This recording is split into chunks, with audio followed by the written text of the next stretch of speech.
تو آپ نے فرمایا کہ جس وقت میری امت میں مائیں ذلیل ہوں گی، باپ در بدر ہوں گے، ٹھوکر کھائیں گے، دوستوں کی عزت اور اکرام ہوگا اور باپ کو ذلیل کیا جائے گا، وساد القبیلۃ فاسق ہوں اور قبیلے کا سردار فاسق و فاجر ہوگا، وکان رئیس القوم ارذلہم اور حکومت نکمے انسانوں کے ہاتھ میں ہوگی، وَأُكْرِمَ الرَّجُلُ مَخَافَةَ شَرِّهِ ایک دوسرے کو سلام کریں گے اندر میں بغض بھرا ہوا ہوگا، ایک دوسرے کو سلام کریں گے اندر میں کوئی نہ کوئی مفاد بھرا ہوا ہوگا، اور وَارْتَفَتِ الْأَصْوَاتُ فِي الْمَسَاجِدِ اور مسجدوں میں لڑائیاں شروع ہو جائیں گی، وَظَهَرَتِ الْقَيْنَاتُ وَالْمَعَازِفُ اور ساری امت گانے بجانے میں ڈوب جائے گی۔ یہ وہ دور ہے جب سوائے قرآن کے کسی گھر میں کسی چیز کی آواز نہیں آتی تھی، اور اب آگے دیکھ کے بتا رہے تھے کہ ایک وقت آنے والا ہے جب ساری امت موسیقی میں ڈوب جائے گی، ظہرت القینات اور گانے والیاں معزز ہو جائیں گی، محترم ہو جائیں گی، والمعازف اور گانے کے آلات، سارے ٹیکسٹائل کے ہاسٹل میں میوزک کی آواز چاروں طرف گونج رہی ہے۔ میں نے ہاسٹل لائف گزاری ہے، میوزک کیسے گونجتا ہے میں خود اس دور سے گزرا ہوں، لیکن میں تو جانور تھا، مجھے تو پتہ نہیں تھا، اور اس طرح تبلیغ کا کام بھی کوئی نہیں تھا کہ ہمیں آ کے کوئی بتاتا اور سمجھاتا۔ تمہیں تو ہم بتا رہے ہیں، یہاں آ کے بیان کیا تھا جنید جمشید نے، یہ ایگریکلچر یونیورسٹی میں، تو میں بھی ساتھ تھا، تو کہنے لگا دیکھو میرے عزیزوں میں گانے والا ہوں، میں توبہ کر چکا ہوں، تم سننے سے ہی توبہ کر لو۔ یہ کیسے دیوانے ہیں جو کہتے ہیں موسیقی روح کی غذا ہے، یہ روح کی غذا ہوتی تو میں چھوڑ دیتا، بلا تم روٹی چھوڑ دو گے، پانی چھوڑ دو گے، تمہیں کوئی لاکھ تقریریں کرے تو روٹی چھوڑ دو گے، پانی چھوڑ دو گے، تو جو چیز روح کو تقویت پہنچے اسے کون چھوڑے گا؟ روح کو تقویت پہنچانے کے لیے اللہ، صرف تم ایک دفعہ کہتے ہو نا اللہ تو تمہاری روح کا روح روح سرشار ہو جاتا، جب کہتے ہو نا لا الہ الا اللہ تو تمہاری ساری روح میں نغمے نغمے گونجنے لگتے۔ تو اس نے کہا میں گانے والا توبہ کر چکا، تم سننے والی بھی تو توبہ کرو، کہ ظہرت القینات والمعازف گانے والیاں معزز، گانے موسیقی عام، وشربت الخمور اور شراب پی جائے گی۔ وَلَانَ آخِرُ هَذِهِ الْأُمَّةِ اول میں لاہور میں تھا، ایک بڑے افسر کہنے لگے جی قرآن میں کہاں لکھا ہے شراب حرام ہے؟ میں نے کہا قرآن میں کہاں لکھا ہے زنا حرام ہے؟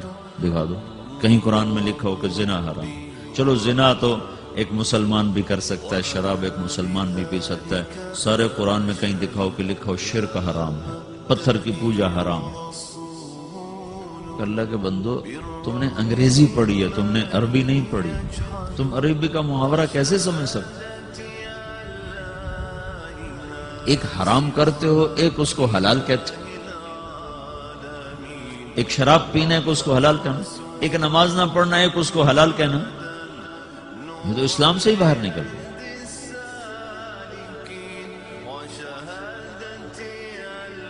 چونکہ ہم مغرب کی طاقتور دعوت سے متاثر ہیں، میڈیا بول رہا ہے، ٹی وی چل رہا ہے، سیڈیز چل رہی ہیں، کتابیں چل رہی ہیں، اور آپ اپنی بنیاد سمجھتے نہیں ہو، آپ کے پاس اپنے دین کے بارے میں کچھ نہیں۔ 95% نوجوان نماز نہیں پڑھتے،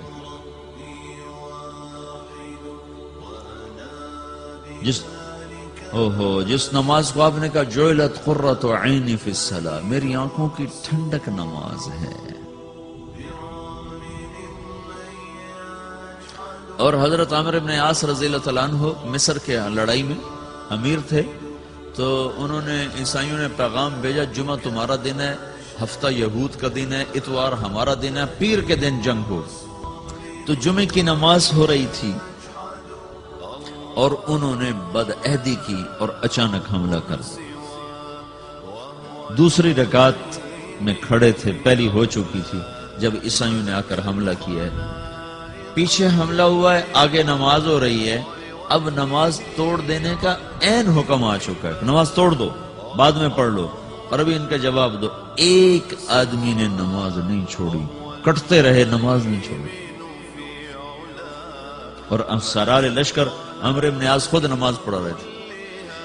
اس ایک رکعت میں 2 صفیں پوری کٹ گئیں۔ سارے مصر کی جنگوں میں 5 برس میں اتنے لوگ شہید نہیں ہوئے جتنے اس نماز کی ایک رکعت میں شہید ہوئے۔ اور تم لوگ صرف اچھے بھلے نمازی امتحان میں نماز چھوڑ دیں گے، پڑھائی کا زور پڑ گیا، پڑھائی کا زور پڑ گیا، پیچھے دھڑ کٹ رہے ہیں، سر تن سے جدا ہو رہے ہیں، اور آگے آدمی نماز میں کھڑا مرنے کو تیار ہو، کتنا دھن جگرا چاہیے اس کے لیے؟ جو قوم یہ تاریخ رکھتی ہو، اسی قوم کی 95% نوجوان نسل سجدے سے انکار کر چکی، تو تمہارا یہ پیسہ تمہیں کیا عزت دے گا؟ تمہاری ٹیکسٹائل تمہیں کہاں پہنچا سکتی ہے جب تم اللہ اور اس کے رسول سے ہی باغی ہو جاؤ گے؟ مال کی کیا بات، اللہ نے فرعون کو دے دیا تھا، قارون کو دے دیا تھا، حامان کو دے دیا، آج یہود کو اللہ نے اتنا رزق دیا ہوا ہے، تو کیا اللہ یہودیوں سے خوش ہو گیا؟ شدید ترین عذاب میں مبتلا ہے ہونے والی نسل ہے یہود کی۔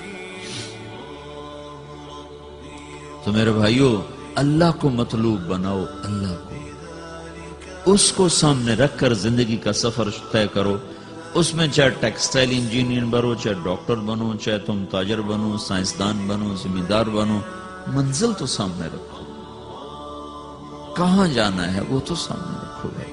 اچانک موت آ جائے کیا پلے ہوگا؟ ایک بڑی اچھی وہ ماڈرن فیملی کا نوجوان نا کراچی میں تبلیغ میں لگیا، داڑھی رکھی، تو ساری فیملی، ان کی لڑکیاں جین پہننے والی، کٹے بال، تو ساری فیملی نے اس کے اوپر چڑھ، داڑھی کٹاؤ، داڑھی کٹاؤ، داڑھی کٹاؤ۔ وہ ساری فیملی کا پریشر نہ سہ سکا اور اس نے داڑھی کٹائی، 4 مہینے بعد مر گیا۔ تو اس کا باپ اس کے سرانے کھڑا ہو کے کہہ رہا تھا، اگر مجھے پتا ہوتا تیری اتنی مختصر زندگی ہے تو میں یہ کام تجھ سے کبھی نہیں کرواتا۔ رضا لیں، ارے بے وقوف، اپنے ہاتھوں سے تو نے اپنے بیٹے کو ہلاک کر دیا۔ زندگی مختصر ہو یا لمبی ہو، طریقہ تو میرے نبی کا چلنے والا ہے۔ تو تم ایسی تاریخ رکھو، پھر تمہارے ہاسٹل میں دھڑا دھڑ میوزک چل رہا ہو، گالی گلوچ ہو، نماز پہ 8-10 لڑکے مسجد کو جا رہے ہوں، تو کہاں جا رہے ہو؟ کیا بنانا چاہتے ہو؟ کتنا کو بن جاؤ گے؟